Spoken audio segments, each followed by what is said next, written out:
sahabat Very Glow, kembali lagi di Very Glow Official Channel. Kali ini kita akan membahas yang lebih serius karena ini cukup hati-hati. Ya, kalau salah bicara ini saya bisa dilaporkan nih.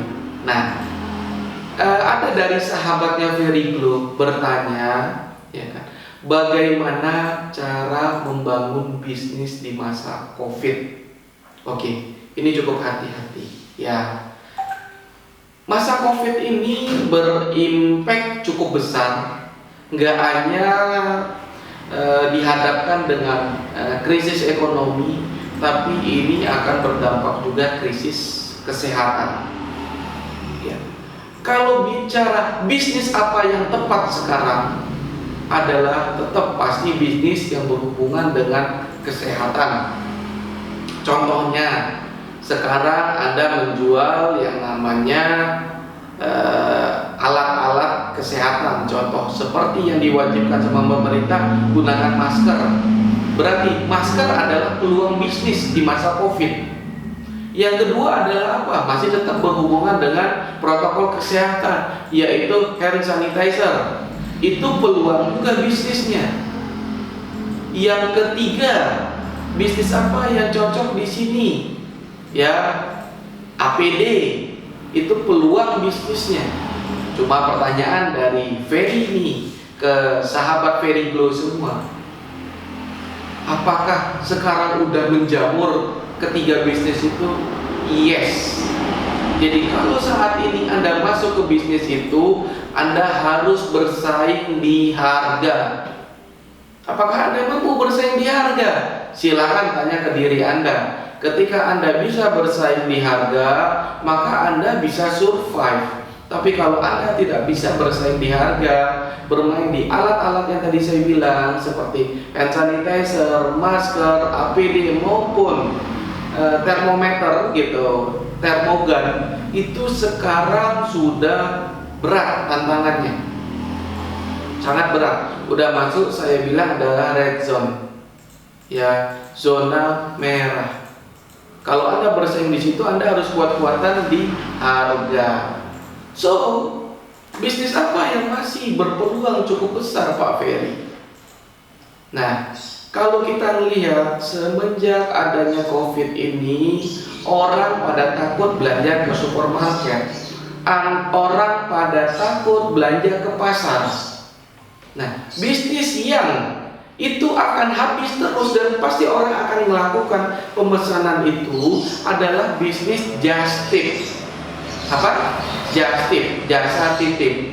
Nah, Anda mungkin yang di daerah-daerah atau di kota besar udah mulai banyak yang bisnis ini, tapi saya bilang ini trennya masih awal. Jadi kalau Anda mau berbisnis jasa titip, ini peluangnya cukup bagus nih. Anda bisa cari kontak-kontak di sekitar rumah Anda, sekitar lingkungan Anda, di kota Anda, terutama yang di daerah, misalkan ngomong kota kecil lah, Solok misalkan. Anda kuasai Solok itu, Anda larilah jasa titipnya. Jadi Anda belanjakan barang mereka mau beli apa ke pasar, Anda belikan, nanti Anda akan dapat tambahan. Ya ibaratnya seperti ongkir dan jasa pelayanan. Nah, bayangkan aja ketika jasa titip satu orang, bayar Anda adalah 20.000, dengan mereka belanja 200.000, jadi bisa aja dibilang jasa titip jasanya adalah 10%. Anggap aja seperti itu. Nah, kalau sehari Anda bisa transaksi 1 juta untuk yang Anda belanjakan, maka Anda bisa dapat 100.000. Nah, berarti dalam sebulan udah 3 juta. Nah, itu sangat berpeluang. Ya, itu sangat berpeluang. Bisnis-bisnis seperti ini resikonya lebih kecil dibandingkan Anda jualan masker, dibandingkan Anda jualan hand sanitizer. Kenapa? Karena Anda nggak perlu ngestok barang.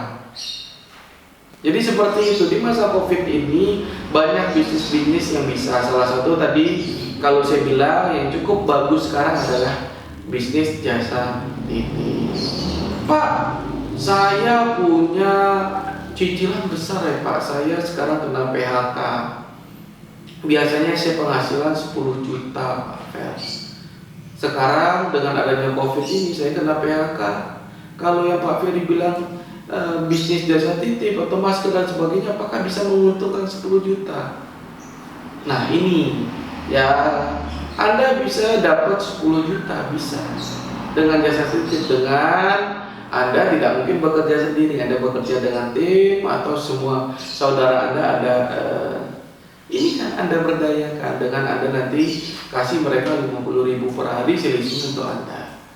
Nah, jadi tetap bisa, bisnis apapun bisa menghasilkan besar ketika punya dua. Yang pertama nilai tambah, yang kedua faktor kali.